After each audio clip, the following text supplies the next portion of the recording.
what's up, hello. Today I'm really excited about this review because it is part of Penguin Young Readers' ReadADessen experience that they have going on right now. Hopefully that people this summer are reading Sarah Dessen books and reviewing and posting about them. And I finally have gotten to the one Sarah Dessen book that I have never read, and that is The Moon and More. I think I've mentioned in a number of other videos where I've talked about Sarah Dessen that I really hate these covers, and that it was fine for the most recent few that were published, but they have gone back, and I don't think this is part of it, but I'm just very upset because I don't think that it looks very good at all, to have everything look uniform. This is my original copy of The Truth About Forever, and this is the original cover, and I just love it to pieces, and I can't imagine it ever being anything other than this. And I think the one that they have now is like somebody with a bracelet, and it doesn't portray the story nearly as well. That being said, let's talk about this book. This is about a girl called Emmeline, and she lives in this tiny little beach town called Colby. She's lived there her whole life, and most of her life she has spent watching the summer people come in and out of the Colby rental house office that her family owns. So they own a bunch of these homes. They're rental property owners, and they rent them out to different people who come in for weeks or months or have timeshares or things like that. And so she works with her grandmother and her mother and her sisters, and her father is a contractor. All through high school, Emmeline has been dating this guy named Luke, who is also from Colby, and she sort of can't imagine what her life would be like without him, but then they get into a situation this summer where they wind up breaking up, and at the same time, this interesting boy from New York who is in college, and he is sort of this really energetic and fast-paced, like, go-getter, goes to NYU, is really excited about everything, and he is working as an intern with a documentary filmmaker, and he's there, and he enters the picture at the time that Emmeline and Luke are breaking up, and she's sort of faced with this decision that plagues her throughout the novel of sort of the old deep roots of her home or this newness that she could find in someone who is an outsider.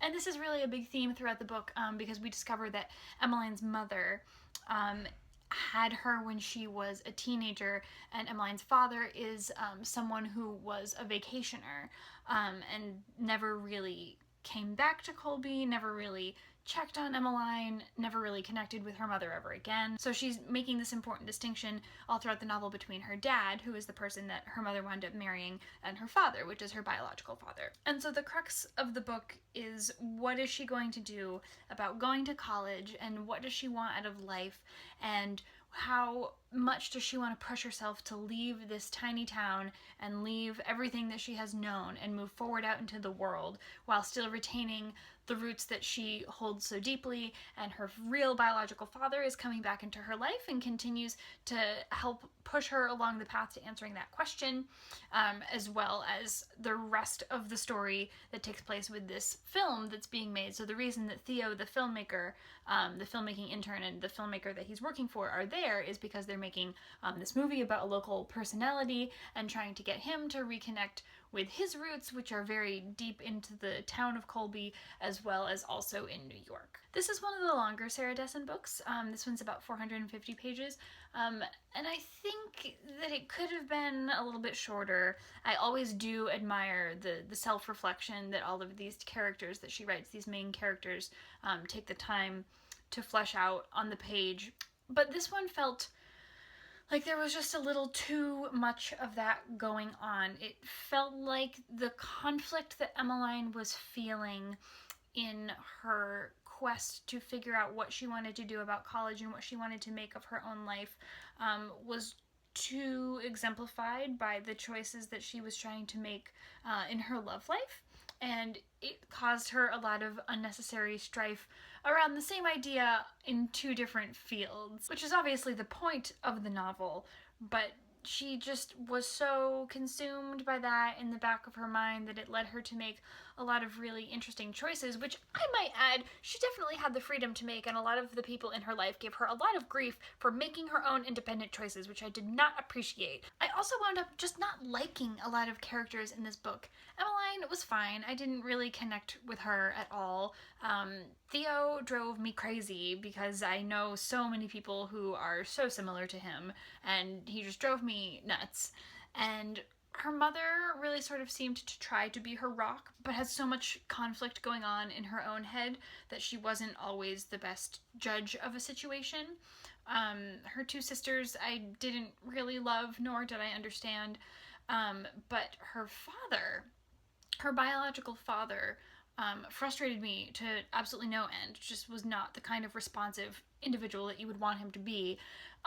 But I think he was really well developed and well designed, as was her father's son, Benji, who is an adorable little boy who really winds up putting most of the story into words, and helping Emmeline to figure out her feelings, and helping the rest of the characters to realize that there's someone else in the picture and their future is at stake and not just their own. I always feel compelled to mention the Sarah Dessen Easter eggs that she puts through every one of these books. There are always characters or settings or mentions to other things that have happened in all of the rest of her stories, since they all take place around the same area, around the same time.